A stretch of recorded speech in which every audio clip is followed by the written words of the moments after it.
अक्टूबर की ठंड भरी शाम थी। काठमांडू से 4 दोस्तों का एक छोटा सा ग्रुप अर्जुन, रिया, इमरान और प्रतीक एक एडवेंचरस ट्रिप पर निकलते हैं। उन्होंने डिसाइड किया था कि इस बार वो नेपाल के दूर दराज के हसीन और अनएक्सप्लोर्ड इलाकों को एक्सप्लोर करेंगे। टूरिस्ट स्पॉट से हटकर उनका प्लान था नेचर के करीब जाने का, असली नेपाल को महसूस करने का। रिया, जो कि हमेशा अजीब व गरीब प्लेसेस सर्च करती रहती थी, मतलब उसे ऐसी जगह जाने में बिल्कुल मज़ा नहीं था जो फेमस हो, जहाँ हर कोई गया हो। उसको हमेशा ऐसी जगह जाना होता था जहाँ कोई ना गया हो, जिसके बारे में किसी ने सुना ही ना हो, क्योंकि ऐसी जगह जाओगे तभी तो लोगों को बताने के लिए 4 बातें होगी कि यहाँ पे जाओ यार, यहाँ पे जाओ, मैं यहाँ गई हूँ, मैंने ढूंढी है, ये वो करके। तो रिया ऐसी ऐसी जगह सर्च करती रहती थी और इस बार उसने जो जगह ढूंढी थी वो थी मुगु वैली, जो कि नेपाल में पड़ती है और काफ़ी सुंदर वैली है। मुगु वैली एक खूबसूरत अशांत जगह जहाँ हर तरफ पहाड़ों का सुकून था, लेकिन उस जगह तक पहुँचने के लिए एक पुराना और सुनसान रास्ता लेना पड़ता था। अगर लोकल्स की मानी जाए तो वो इस रास्ते को छायों वाला रास्ता भी कहते थे। कहना था कि वहाँ अक्सर अजीब व गरीब चीज़ें होती है, कभी कोई आवाज़ सुनाई देती है तो कभी कोई अनजान परछाई दिखाई देती है। अर्जुन, जो कि इस पूरे ग्रुप में सबसे ज़्यादा सेंसिबल और लॉजिकल इंसान था, मतलब लॉजिकल इन द सेंस कि वो ऐसी सुनी सुनाई बातों पे ज़्यादा ध्यान नहीं देता था, वो उन्हीं चीज़ों पे भरोसा करता था जो खुद से देखता था। तो अर्जुन बोलता है कि ये सारी तो फालतू की चीज़ें होती है, मिथ होता है, मतलब कि हम यहाँ घूमने आए हैं तो चलो छोड़ो ना, हम यही रास्ते में चलते हैं, शॉर्टकट भी है और आराम से पहुँच भी जाएंगे। बट रिया थोड़ी सी सीरियस हो जाती है। वो बोलती है कि अगर यहाँ के लोकल्स ऐसा बोल रहे हैं, अगर वो खुद यहाँ पे इतने टाइम से रह रहे हैं और वो इस रास्ते से जाने से डर रहे हैं, तो कुछ तो बात होगी ना, कुछ तो रीज़न होगा कि वो यहाँ से नहीं जा रहे। कुछ देर तक ड्राइव करने के बाद ये सब उस रास्ते पे पहुँच जाते हैं। वही छायों वाले रास्ते पर वो एक बहुत पतली सी टेढ़ी मेढ़ी पहाड़ी वाली सड़क थी। सड़क के दोनों तरफ घना जंगल था। सड़क पर लाइट्स वगैरह भी नहीं थी, सिर्फ उनकी कार की हेडलाइट्स थोड़ी सी आगे तक की रोशनी डाल पा रही थी। अब इस समय कार में बैठकर वही डिस्कशन चल रही है कि आगे चला जाए या ना चला जाए। रिया बोल रही है जाने दो, अर्जुन बोल रहा है चल लेते हैं, कोई दिक्कत नहीं है। और फिर बाकी लड़कों ने भी थोड़ी सी हिम्मत दिखाई और एंड में ये डिसाइड हुआ कि चलते हैं, देखते हैं क्या होता है। अब धीरे धीरे इन लोगों की गाड़ी ऊपर की तरफ बढ़ने लगी। जैसे जैसे ये लोग ऊपर की तरफ बढ़ रहे थे, धीरे धीरे पूरा इन्वायरमेंट चेंज हो रहा था। इन्हें ठंड लग रही थी। ये बहुत नॉर्मल है, अगर आप पहाड़ों में जाओ तो जितना आप ऊपर की तरफ जाते रहोगे मौसम उतना ज़्यादा ठंडा होता रहता है। तभी इमरान अपना फ़ोन निकालकर टाइम चेक करता है और वो जब देखता है तो देखता है कि उसके फ़ोन में सिग्नल ही नहीं आ रहा होता। इमरान बाकी लोगों को बोलता है और बाकी अपने फ़ोन में चेक करते हैं तो किसी के भी फ़ोन में सिग्नल नहीं आ रहा था। अच्छा, पहाड़ जैसे इलाकों में थोड़ा कॉमन है, मतलब उस समय कोई भी घबराता नहीं है, किसी को ऐसे लगता कि अरे भाई ये क्या हो गया, अरे, क्योंकि सबको पता होता है पहाड़ों में ये सारी चीज़ें होती है, सिग्नल्स नहीं आते। अब रास्ता सुनसान था, रात भी हो चुकी थी और अंधेरा इतना कि आपको पास के पेड़ भी ढंग से ना दिखें। तभी इमरान थोड़ा बाहर झांकते हुए बोलता है, गाइस तुम लोगों ने कुछ सुना क्या? सब उसकी तरफ मुड़कर देखने लगते हैं। वो एकदम पीछे वाली सीट पर बैठा हुआ था। इमरान बोलता है, मुझे ऐसा लगा कि कोई बच्चा अपनी मदर को बुला रहा है। सब आसपास देखते हैं, दूर दूर तक सुनने की कोशिश करते हैं, मगर हर जगह सिर्फ और सिर्फ सन्नाटा था। सब बोलते हैं कि यार ऐसा कुछ भी नहीं है यहाँ पर, पागल है क्या, तूने कुछ भी सुन लिया है। ऑल्दो सबके एक्सप्रेशन बदल चुके थे, क्योंकि वैसे ही इस रास्ते के बारे में उन्होंने ये सब सुना है। और उसके बाद इमरान ये सारी बातें बोल रहा है, बट अर्जुन उसी टाइम सबकी बातें काटते हुए बोलता है कि यार इमरान तू ना मजाक करना बंद कर, ठीक है, इस टाइम वैसे भी सब डरे हुए हैं, देख नहीं रहा तू फालतू की बातें करे जा रहा है। और ये बोलकर अर्जुन सारी विंडोज़ को बंद कर देता है और अपनी तरफ से गाड़ी की स्पीड और बढ़ा देता है। गाड़ी की स्पीड बढ़ी ही थी, तभी एकदम सडनली न जाने क्या होता है कि कार की स्पीड खुद ब खुद स्लो हो जाती है। सबका ध्यान कार के स्पीडोमीटर पर जाता है, जिसमें खुद से स्पीड कम हो रही थी। रिया गुस्सा करके बोलती है, देखो अर्जुन, मजाक का टाइम नहीं है, तुम ऐसे रोड पर इतनी स्लो क्यों चला रहे हो, जल्दी चलाओ ना यार, मेरे को यहाँ बिल्कुल अच्छा नहीं लग रहा है, एक बार ये रोड पार हो जाएगा मुझे तभी शांति मिलेगी। पर अर्जुन खुद ही कंफ्यूज था, क्योंकि उसने तो एक्सेलरेटर पूरा दबा के रखा था, बट स्पीड खुद ब खुद कम हुए जा रही थी। अर्जुन को लग रहा था गाड़ी की गलती है, बाकियों को लग रहा था अर्जुन की गलती है, ये सब चल ही रहा था कि तभी सभी को एक आवाज़ आती है, एक छोटे से बच्चे की आवाज़, जो कि मम्मी मम्मी चिल्ला रहा था।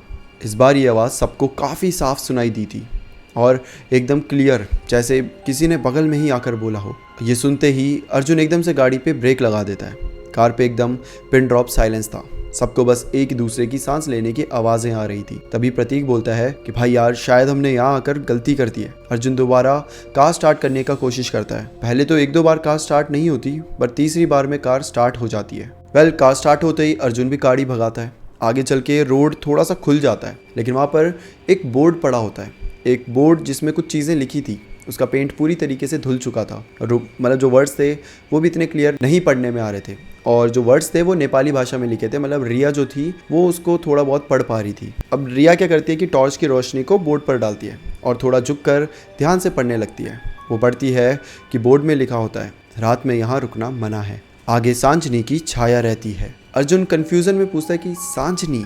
रिया इन सबको बोलती है कि यहाँ की एक पुरानी कहानी, वही जो सब बोल रहे थे कि सांझनी नाम की एक आत्मा है जो कि छाया में छुप जाती है, और जब उसे कोई दिखता है, कोई भी आदमी या कुछ भी, तो उसके पीछे पीछे उसके साथ उसकी छाया में छुपकर आ जाती है। यहाँ मैं आपको बता दूं कि छाया में छुप जाती है का मतलब है कि शैडो बन जाती है। तो यही कहना था कि कोई इंसान है, उस आत्मा को दिख जाता है तो उसी की शैडो में छुपकर उसी के साथ आ जाती है। रिया जैसे जैसे ये सारी चीज़ें समझा रही थी, वो सब उस बोर्ड पे लिखी हुई चीज़ों को पढ़ रहे थे। सबके एक्सप्रेशन एकदम सीरियस थे, कोई भी ना उस समय हंस रहा था ना मजाक उड़ा रहा था। आसपास के पेड़ ऐसे हिल रहे थे मानो वो इन सब से कुछ कहना चाहते हो। प्रतीक, जो हमेशा कुछ ना कुछ मस्ती के आइडिया में रहता है, मोबाइल से रिकॉर्ड करते हुए बोलता है, सोचो अगर हम इस सांची को देख लें या रिकॉर्ड कर ले, इमेजिन कितना वायरल हो सकता है। कोई डॉक्यूमेंट्री नहीं, बस एक रियल एनकाउंटर। उसको देखकर थोड़े से सब हंस देते हैं कि चलो यार, थोड़ा माहौल तो ठीक हुआ। उसके बाद अर्जुन थोड़ी सी आगे और गाड़ी चलाता है और बीच में रोक देता है और बोलता है, यार गाड़ी चला चला कर बड़ा थक गया हूँ, थोड़ी सी छोटी सी एक ब्रेक ले लेते हैं। ये सब अब ऐसे ही गाड़ी के बाहर आकर थोड़ी सी यहाँ वहाँ घूमते हैं, थोड़ा बैठ जाते हैं, पर रिया को वहाँ पर कुछ अजीब लगता है। वो सबसे बोलती है कि ये जंगली इलाका है और रात भी बहुत ज़्यादा हो चुकी है, कोई भी जानवर आकर हम पर अटैक कर सकता है। अगर बैठना ही है, रेस्ट ही करना है, तो गाड़ी में चलो, वहाँ बैठ जाते हैं, वहाँ करते हैं। सबको रिया की बात सही लगती है और कार में जाकर हर कोई बैठ जाता है। सब कुछ अजीब सा लग रहा था। इतना अंधेरा था कि उनकी कार की रोशनी से आगे कुछ दिख ही नहीं रहा था। जंगल एकदम सुनसान था, ना कोई आवाज़, ना कोई हिलना डुलना। ऐसा लगता था जैसे कि पूरी दुनिया रुक गई हो। तभी रिया ने धीरे से कहा, तुम लोग महसूस कर रहे हो ना, यहाँ कुछ तो है, ये जंगल अकेला नहीं है। जैसे वो ये बोलती है, इमरान हामी में ऐसे गर्दन हिलाता है और वो ऐसे शीशे की तरफ देखे जा रहा था, जो गाड़ी का शीशा था उस पर देख रहा था और कह रहा था कि मुझे लगता है कि कोई हमें देख रहा है। ये सब एकदम चुपचाप इमरान की बातों को सुन ही रहे थे कि तभी इन सबको कुछ आवाज़ आती है। अब वो आवाज़ एग्जैक्टली क्या थी किसी को नहीं पता, मगर वो आवाज़ किसी बच्चे की आवाज़ लग रही थी। क्या वो वर्ड्स बोल रहा था, कुछ बोलना चाह भी रहा था या सिर्फ चिल्लाता, कुछ नहीं पता। मतलब कुछ आवाज़ ऐसी होती है ना जिसे आप डिस्क्राइब नहीं कर सकते, कि बस हमने वो आवाज़ सुनी। वो ना चिल्ला रहा था, ना धीरे से बोल रहा था, ना वो कुछ सेंटेंस बोल रहा था, ना वर्ड बोल रहा था, बस था कुछ, वो वैसा कुछ था। गाड़ी के अंदर ये चारों बैठे हुए थे और चारों के एक्सप्रेशन बहुत ज़्यादा डरावने थे। अंदर ही अंदर सबको रिग्रेट था कि शायद यहाँ नहीं आना चाहिए था। तभी गाड़ी की हेडलाइट्स जहाँ पर पड़ रही थी, वहाँ पर कई सारे पेड़ भी थे और उन्हें देखकर ऐसा लग रहा था जैसे कि मानो पेड़ के पीछे कोई खड़ा हो। अर्जुन की नज़र सबसे पहले उधर पड़ती है और वो बिना कुछ बोले सिर्फ इशारा करता है उस साइड। सभी को वो फिगर बहुत साफ दिख रहा था। पहले सबने सोचा कि कोई आदमी होगा, बट उस शैडो की हाइट अननेचुरली ही बढ़ रही थी। सबके सब एकदम से उसमें खोए हुए थे कि तभी इन्हें पीछे से कुछ धक्का सा लगता है। पूरी गाड़ी हिल जाती है। ऐसा लग रहा था जैसे कि कोई जानवर जोर से आके गाड़ी से टकरा गया हो। सब एकदम से पीछे की साइड देखते हैं, मगर पीछे लाइट ना होने की वजह से कुछ भी नहीं दिखता, सिर्फ अंधेरा था। और जब सब वापस घूमकर आगे देखते हैं तो वहाँ कुछ भी नहीं था। वो बड़े से आदमी की शैडो अब गायब हो चुकी थी। प्रतीक, जो वहाँ सबसे ज़्यादा चिल रहता था, वो बोला कि यार तब से हम यही सब बातें कर रहे हैं, इसीलिए हम सबको ये सब चीज़ें दिखाई दे रही हैं, हमें हेलुसिनेशन हो रहा है और हम काफ़ी ऊंचाई पे भी आ गए, तो उस वजह से भी कभी कभी दिमाग घूमने लग जाता है। बहुत आराम कर लिया, अब चलो आगे बढ़ो। अर्जुन भी उसकी बात से अग्री करता है और गाड़ी चलाना शुरू करता है। वो लोग थोड़ी सी शांत हुए और 15-20 मिनट आगे बढ़ते हैं। तभी अर्जुन ने स्टीयरिंग व्हील संभालते हुए पीछे एक अजीब सी आवाज़ महसूस करी, हल्की दर्द भरी सांस लेने वाली आवाज़। अब अर्जुन गाड़ी चलाते हुए रियर व्यू मिरर जो कि आगे ही होता है उससे पीछे देखता है। अर्जुन जैसे ही पीछे देखता है, वो एकदम से गाड़ी में एक जोर से ब्रेक लगाता है। एक जोर की ब्रेक से गाड़ी रुक जाती है। हर कोई अर्जुन से पूछा क्या हुआ। अर्जुन एकदम डरते हुए कहता है कि सब लोग बाहर निकलो। प्रतीक हंसते हुए कह रहा है कि ब्रो क्या हो गया, कुछ देख लिया क्या तूने। अर्जुन बहुत चिल्ला के बोलता है, मैंने कहा ना बाहर निकलो अभी। तभी रिया देखती है कि अर्जुन ने कुछ पीछे देखा था और तभी से उसकी यह हालत है। रिया पीछे मुड़कर देखती है और रिया की तो मानो जमीन खिसक गई हो, क्योंकि पीछे वाला जो शीशा होता है, जो एकदम लास्ट वाला होता है जिससे आप पीछे देखते हो राइट गाड़ी का, उस पर पूरी भाप जमी हुई थी और उस भाप के बीच में ही कुछ लिखा गया था। ऐसा लग रहा था किसी ने उंगली से लिखा है, और वो लिखा हुआ था कि मुझे अपने साथ ले चलो। अब प्रतीक पीछे बैठा हुआ था, है ना, तो प्रतीक जैसे देखता है वो भी भाई पागल हो जाता है कि ये कैसे लिखा हुआ है, ये कहाँ से आ गया। सब बाहर उतर जाते हैं। अर्जुन और रिया को लगता है प्रतीक मज़े लेता रहता है, उसी ने लिख दिया है और अब वो ऐसे एक्टिंग कर रहा है। लेकिन प्रतीक की हालत सही में बहुत सीरियस लग रही थी, मतलब कि उसे देख के लग रहा था कि ये मज़े तो नहीं ले रहा। तभी रिया इमरान को देखती है उसके कॉलर की साइड, और जैसे देखती है रिया इमरान से पूछती है कि इमरान तेरी गर्दन में ये निशान कैसे। एक्चुअली उसके जो कॉलर थे उसके जस्ट थोड़ी सी ऐसे नीचे साइड कुछ निशान आ गए थे।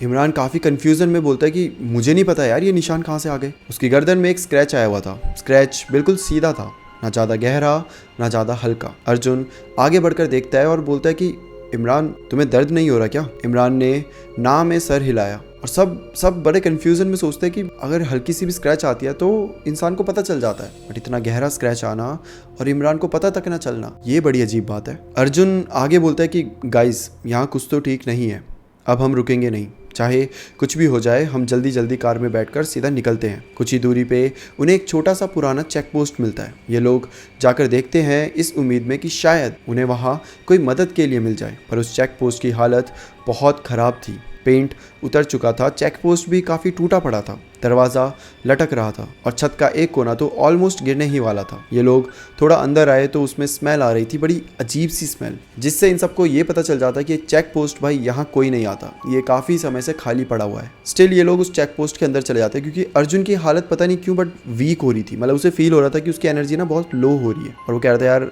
ऐसे चलता रहा तो मैं गाड़ी नहीं चला पाऊंगा, सुबह होने में थोड़ा सा टाइम बचा है, हम अपना जो बाकी का टाइम है वो चेक पोस्ट के अंदर जाकर बिता देते हैं। और वैसे भी इनके फ़ोन में सिग्नल आ नहीं रहे थे तो इन्हें रास्ते का भी कुछ खास आइडिया लग नहीं पा रहा था। अर्जुन कार से टॉर्च वगैरह ले आता है और थोड़ी बहुत बैठने के लिए सफाई करते हैं, और उसके बाद वो सब वहाँ पर बैठ जाते हैं। रिया थोड़ा सा अनईजी फील कर रही थी। इमरान अब टॉर्च की मदद से पूरा चेक पोस्ट के अंदर ऐसे देखने लग जाता है। सब कुछ नॉर्मल ही लग रहा था, लेकिन हवा बिल्कुल स्टैटिक थी, जैसे कोई मूवमेंट ही ना हो रही हो। और तभी इन सब के कानों में एक आवाज़ आती है, एक घंटी की आवाज़, बहुत ही साफ, एकदम नजदीक से, जैसे किसी ने इनके कान के पास लोहे की छोटी घंटी बजा दी हो। लेकिन उस चेक पोस्ट के आसपास तो कोई भी नहीं था, ना ही कोई मंदिर था, ना ही कोई लोकल सेटलमेंट। ये चारों दोस्त एक पल के लिए फ्रीज हो चुके थे। ये एक दूसरे से पूछते क्या तुमने वो आवाज़ सुनी? तो दूसरा बंदा बोलता है हाँ यार मैंने सुनी। तूने सुनी? हाँ मैंने भी सुनी। अब ये आपस में यही बात कर रहे हैं कि तूने आवाज़ सुनी, तूने आवाज़ सुनी। तब तक इन्हें वापस से एक और घंटी की आवाज़ आती है। अब ये सब आपस में डर भी रहे हैं और देख भी रहे कि आवाज़ आ कहाँ से रही है आखिर। इन्हें समझ नहीं आ रहा है, टॉर्च मार रहे हैं उस साइड, कुछ भी नहीं है उस साइड, दीवार है, सिर्फ दीवार में लगे मकड़ी के जाले हैं, पर आवाज़ वहीं से आ रही है। सब कंफ्यूज थे कि तभी रिया बोल पड़ती है कि ये साजनी है, वही औरत जिसके बारे में हमें हर कोई बता रहा था, जिसका साया इस जंगल में घूमता है। अर्जुन बोलता है कि तुम इतना श्योर कैसे हो, और ये घंटे की आवाज़ इसका क्या मतलब है? तब रिया आगे बताती है कि साजनी, इसके बारे में कहीं ना कहीं हमने सुना भी था कि एक ऐसा साया जो घंटी बजाकर तुम्हें कहीं ना कहीं डराने की कोशिश करता है। एक बार घंटी बजे तो इसका मतलब कि वो तुम्हारे कहीं आसपास है, और अगर दूसरी बार बजे तो इसका मतलब कि वो जस्ट तुम्हारे पीछे खड़ी है, बट जब तक तुम उसकी आंखों में नहीं देखोगे तुम सेफ हो। ये काइंड ऑफ वैसी ही कहानी है जैसे हम सब ने अपने बचपन में नहीं सुनी होती कि कोई अगर पीछे से बुलाए तो नहीं मुड़ना, या फिर कोई तुम्हारे पीछे से भागे तो पत्थर होते हैं कुछ, मतलब हिमाचल में तो मैंने ये सुनी है, अब आई डोंट नो बाहर सुनी है कि नहीं, कि पत्थर है उसे ऐसे भागते हुए पीछे फेंक देना, है ना, और जय बजरंगबली या कुछ भी ऐसे, मतलब अपने देवता की नाम लेकर उसे पत्थर पीछे फेंकना, तो बोलते हैं कि पीछे जो है अगर आत्मा है तो जल जाता है। मतलब ये चीज़ें मैंने सुनी है, आई डोंट नो अब आपने सुनी है कि नहीं, बट बचपन में सुनी है। और इसी तरीके से रिया ने भी बचपन में सारी चीज़ें सुनी थी। अब जो प्रतीक होता है वो बोलता है कि आंखों में अगर हम आंखें बंद कर ले तो फिर थोड़ी ना हमें कुछ होगा। रिया बोलती है कि छाया की कभी आंखें नहीं होती। वो घंटी इस तरीके से बजाती है कि तुम्हारा ध्यान उस घंटी की तरफ जाता है, कि तुम देखना चाहते हो कि आखिर ये आवाज़ आ कहाँ से रही है, और जब तुम उस साइड देखते हो तो तुम उसके इन्फ्लुएंस में आ जाते हो। तुम्हें ऐसा फील होता है कि शायद वो तुम्हारे पास ही है, शायद वो तुम्हारी बॉडी में आना चाह रही है, शायद वो तुम्हारी बॉडी में आ भी चुकी है। अभी रिया ये सब बोल ही रही थी कि वापस से इन्हें एक आवाज़ आती है, और ये आवाज़ एकदम इनके बीच में से आ रही थी। सब उस घंटी की आवाज़ की साइड देखना भी चाह रहे थे, मगर सब ने आंखें बंद कर दी थी। लेकिन तभी इमरान ने कुछ भी नहीं करा था, वो एकदम एक्सप्रेशनलेस हो चुका था। इमरान की सांसों की आवाज़ इन सबको सुनाई दे रही थी। ये सब इमरान की तरफ देखते हैं। इमरान क्या हुआ, तू ऐसे क्यों बैठा हुआ है? इमरान बोलता है कि घंटी की आवाज़ मेरे जस्ट कान के बगल से आई थी, मैं सुन सकता था, मैं उसकी सांसें सुन सकता था, वो मेरे बगल में ही खड़ी थी, जस्ट मेरे कानों के पास। जैसे ही रिया ये सुनती है, रिया बोलती है सबके सब अभी के अभी बाहर निकलो, कोई भी मुड़कर पीछे मत देखना, सिर्फ चलते रहो। और सब बिना किसी सवाल जवाब के बस निकल जाते हैं उस चेक पोस्ट से और धीरे धीरे आगे की तरफ चलने लग जाते हैं। अब ये सब चलते हुए अपनी गाड़ी तक पहुंच जाते हैं। हवा और भी ज़्यादा ठंडी हो चुकी थी। जंगल की रात में अब एक अजीब सा सन्नाटा छाया हुआ था। ना ही पत्तों की हिलने की आवाज़ थी और ना ही किसी जानवर की। अर्जुन ने जल्दी से ड्राइवर सीट संभाली और चाबी से अपनी गाड़ी स्टार्ट कर दी।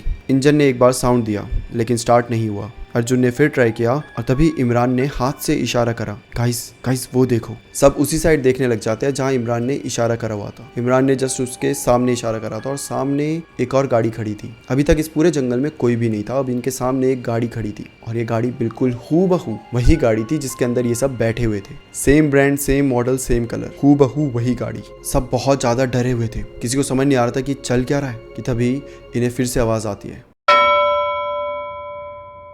और ये आवाज़ थी उस गाड़ी में से, उस गाड़ी के अंदर से ये आवाज़ आ रही थी। किसी को समझ ही नहीं आ रहा था कि आखिर ये चल क्या रहा है। ये चारों, इनके तो रोने जैसी शक्ल हो चुकी थी। इनको ये समझ ही नहीं आ रहा था कि करें तो करें क्या, जाएं तो जाएं कहाँ। गाड़ी कैसे तो करके अर्जुन स्टार्ट करता है और फुल स्पीड में गाड़ी आगे बढ़ा लेता है। ये रास्ता सीधा था, गाड़ी इनकी यहाँ थी और वो जो दूसरी गाड़ी थी वो यहाँ खड़ी थी। गाड़ी आगे चले जा रही है। ठीक है, काफ़ी टाइम हो गया, करीबन 10 मिनट हो चुके हैं और ये सब एक दूसरे से यही बोल रहे हैं कि भाई बस भगा, भाई बस हमें यहाँ से बाहर निकाल। और थोड़ी देर बाद ये वहाँ से चले भी जाते हैं। थोड़ी सी राहत की सांस भी मिलती है। सबको लगता है कि शायद वो जो जगह थी हमने पीछे छोड़ दिया, अब हम सेफ है, अब हम एकदम ठीक है। प्रतीक भी हंसते हुए बोलता है कि भाई आज का दिन खतरनाक था, आज जो हमारे साथ हुआ है कोई इस पे बिलीव भी नहीं करेगा, काश मैंने वीडियो बना ली होती। रिया बोल रही है कि प्रतीक चुप हो जाए, ये सही टाइम नहीं है, तो अभी देख मजे मत ले। अर्जुन कुछ नहीं कह रहा, वो चुपचाप चलाया जा रहा है और तभी बोल पड़ता है इमरान। एक्चुअली इमरान बोलता नहीं है, वो रोने लग जाता है और रोते रोते पता है वो क्या कहता है, मम्मी मम्मी मम्मी। वो बस यही वर्ड बार बार बोले जा रहा था। और तभी रिया को याद आती है वो बात, किसी ने उसे बताया था ना कि एक छोटा सा लड़का है जो मम्मी मम्मी ऐसे बोलता है वहाँ पर। तब ये समझ जाते हैं कि इमरान सही नहीं है। क्या करें, इमरान को छोड़ दें, क्या करें, इमरान को पकड़ लें या फिर बस गाड़ी चलाते रहें, वो जो बोल रहा है बोलने दो। प्रतीक इमरान से बोल रहा है कि प्रो तू क्या कर रहा है, प्रो तू ठीक है ना, तू डरा रहा है मुझे। रिया कुछ नहीं कह रही, रिया को समझ नहीं आ रहा कि मैं बोलूँ तो बोलूँ क्या। और अर्जुन की तो भाई हालत इतनी ख़राब हो गई, उसे ड्राइव भी करना है, उसका ध्यान पीछे भी जा रहा है, उसे सामने भी ध्यान देना है। और इमरान कॉन्टीन्यूसली वही वर्ड बार बार बोले जा रहा है। एक समय आता है जब इमरान एकदम से बेहोश हो जाता है। उसका सर सीधा आगे जाकर जो अर्जुन की ड्राइविंग सीट होती है उस पर धड़म करके लगता है और वो ऐसी बेजान तरीके से पड़ गया है। प्रतीक चिल्लाते हुए बोलता है कि ब्रो तुझे क्या हो गया भाई, तू डरा क्यों रहा है यार, तू ठीक है ना। रिया भी इमरान को देख के कह रही है कि इमरान तुम ठीक तो हो ना, इमरान क्या हो रहा है। अर्जुन अभी भी गाड़ी भगाने में है, उसको है कि कैसे तो करके हम यहाँ से बस बाहर आ जाए। अब इमरान पूरी तरीके से बेहोश हुआ पड़ा था और प्रतीक की गोद में, मतलब प्रतीक ने उसे ऐसे खींच दिया था अपनी गोद पे। प्रतीक की इतनी बुरी हालत थी कि उसे लग रहा था कि अगर भाई ये इमरान खड़ा हुआ है, इसने कुछ बोल दिया ना, मैं चलती गाड़ी से कूद जाऊंगा, मैं इसे नहीं देखना चाहता इस समय। मैं भाई इसे तब तक ही रख रहा हूँ जब तक ये बेहोश है। और आगे जो दो बैठे हैं वो उसे समझा रहे कि अरे भाई तू टेंशन मत ले, उसे बस पकड़ के रख, तू टेंशन क्यों ले रहा है, हम बस पहुंच जाएंगे, जल्दी पहुंच जाएंगे। और ऐसा ही होता है। सरप्राइजिंगली इमरान बेहोश ही रहता है। करीबन आधे 1 घंटे तक ये पूरा ड्राइव कर रहा है, स्पीड में ड्राइव कर रहा है और ये उस पूरी जो वैली थी उससे बाहर आ जाते हैं। तो अभी एक ऐसी जगह पर है जहाँ पर शहर जैसा है, लोग हैं वहाँ पर और काफ़ी लोग हलचल, मतलब सुबह भी हो चुकी है, हलचल चालू हो चुकी थी। तो इन सबको सांस में सांस आती है। थोड़ी देर बाद प्रतीक इमरान को हिलाता है कि भाई उठ जा भाई, पहुँच गए हम देख। तो इमरान भी उठ जाता है। इमरान उठता है तो उसे बोलता है कि क्या हुआ था, मेरे को तो कुछ याद भी नहीं। और बाकी सब बोलते हैं तू याद भी मत कर भाई, जो भी हुआ छोड़, तू रहने दे, तू ठीक है ना। इमरान बोलता हाँ भाई मैं ठीक हूँ। अब सबको लगता है कि जो भी ये चीज़ें थी वो पीछे छूट चुकी थी और शायद इन सबको सही भी लगता है क्योंकि आगे चलकर इनके साथ ऐसा कुछ भी नहीं होता। ये एक जगह पहुंचते हैं, फिर उसके बाद ये मतलब 2-3 दिन तो ऐसे ही एकदम एक कमरे में हैं, ठीक है। काइंड ऑफ इन्हें ट्रॉमा हो चुका है कि भाई ये जो भी हुआ था हमें उसे मूव ऑन करने में थोड़ा टाइम चाहिए। 2-3 दिन बाद मतलब एक कमरे इन द सेंस कि एक ऐसे इन्होंने BNB टाइप कर दिया था, एक रूम, और वहीं पे आसपास ही घूम रहे थे, ऐसा कोई दूर नहीं और अननोन जगह तो बिल्कुल ही नहीं। और अगर कहीं एक जगह भी जा रहे हैं तो 4 लोगों से पूछ के जा रहे हैं कि भाई ये जगह सेफ़ है ना, भाई यहाँ पे कुछ ऐसा सीन तो नहीं है ना, सब कुछ पूछ के जा रहे हैं। उसके बाद वहाँ पे जाते थे और ऐसे ही करके 3-4 दिन निकल जाते हैं, जिसके बाद फिर वापस ये कॉलेज में आ जाते हैं। ठीक है, इनका घूमना भी हो गया, घूमना तो क्या, एक ऐसा इन्हें एक्सपीरियंस मिल गया जो ज़िंदगी भर इनके साथ रहा। और अब ये बात हो चुकी है, करीबन 3-4 साल इस बात को हो चुके हैं। कॉलेज सबने छोड़ दिया है, सब अपनी अपनी जगह अच्छी जॉब कर रहे हैं। अब हाल ही की बात है, 2 हफ्ते पहले सबने मिलने का प्लान बनाया। क्या होता है ना, आपके कितने भी अच्छे कॉलेज में दोस्त हो, एक टाइम आता है सबके कॉन्टैक्ट्स छूट जाते हैं, आपकी लाइफ आगे बढ़ने लग जाती है, और जितने आपके दोस्त आज आपको लग रहा है कि ये ज़िंदगी भर साथ रहेंगे, वो कहीं पीछे छूट जाते हैं। ऐसा नहीं है कि आप उन्हें छोड़ना चाहते हो, बस आपके पास समय ही नहीं होता इतना कि एक मैसेज भी आप दूसरे को कर लो। मतलब बोलने के लिए ईजी है ना कि अबे एक मैसेज तो कर ही सकता है भाई, कितना टाइम लग जाता है, लेकिन नहीं हो पाता। वही इन चारों के साथ भी हुआ। बट फाइनली अर्जुन ने सबको मैसेज किया, रिया को, इमरान को, प्रतीक को, सबको करा, और सबने बोला हाँ भाई आते हैं करके। लेकिन इमरान का कोई रिप्लाई नहीं आया था। फिर बाद में ये लोग एक जगह वापस से मिलते हैं। कॉलेज के पास ये कैफ़े था जहाँ हमेशा जाया करते थे, अपनी उन्हीं मेमोरीज़ को रिलीव करने के लिए वहीं मिलते हैं। बट इमरान इस बार भी नहीं आया। प्रतीक बोल रहा है वो पागल हो गया क्या, मेरी भी कॉल नहीं उठा रहा, मैंने उसे इतनी बार कॉल करी। रिया ने बोला मैंने भी उसे मैसेज करा, कुछ जवाब ही नहीं दे रहा भाई। तो इन सबको अब थोड़ी टेंशन भी हुई कि आखिर ये लड़का है कहाँ, गायब कहाँ हो गया है। अब ये चाहते हैं इसके घर चले आते हैं सीधा कि चल भाई इमरान के घर चलते हैं सीधा, अंकल आंटी से भी मिल लेंगे और वहीं से पकड़ते हैं। ऐसे बहुत ज़्यादा बिजी हो रहा है आजकल है।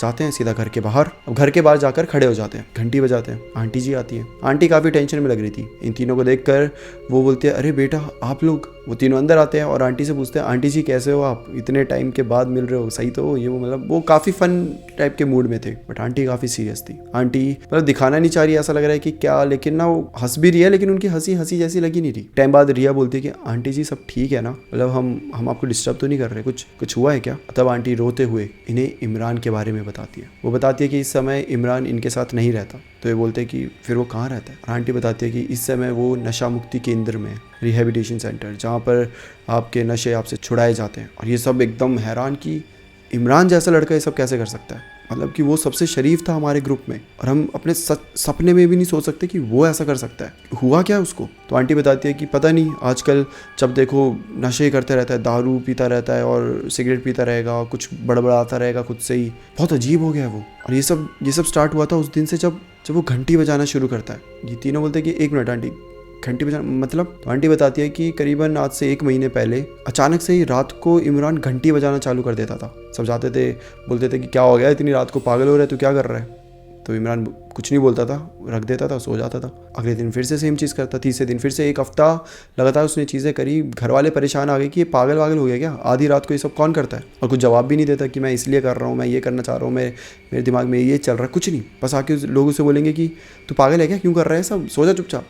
तो चुपचाप सो जाएगा और अगली रात को फिर चीज़ें रिपीट करेगा। और उसकी हरकतें यहाँ पे रुकी नहीं। उस दिन के बाद से वो घर में दारू पी के आने लगा, वो सिगरेट पीने लग गया हर टाइम। मतलब घर वालों के सामने तो कोई भी नहीं पीता ना यार, कोई मतलब जो बड़े से बड़ा नशेड़ी भी होगा वो बाहर जाके करता है सारी चीज़ें। लेकिन इमरान जैसा शरीफ इंसान जो ये सब चीज़ें करने की तो छोड़ो, सोच भी नहीं सकता, वो घर में आके उन सबके सामने ये कर रहा है। सबको समझ ही नहीं आ रहा कि आखिर इसके साथ हुआ क्या है। और काफ़ी समझाने के बावजूद भी जब वो नहीं सुधरा तो घर वालों ने उसे ज़बरदस्ती नशा मुक्ति केंद्र में डाल दिया। करीबन 10 दिन हो चुके हैं उसे उस केंद्र में गए हुए, और अभी उसकी रिपोर्ट्स थोड़ी तो ठीक हुई है।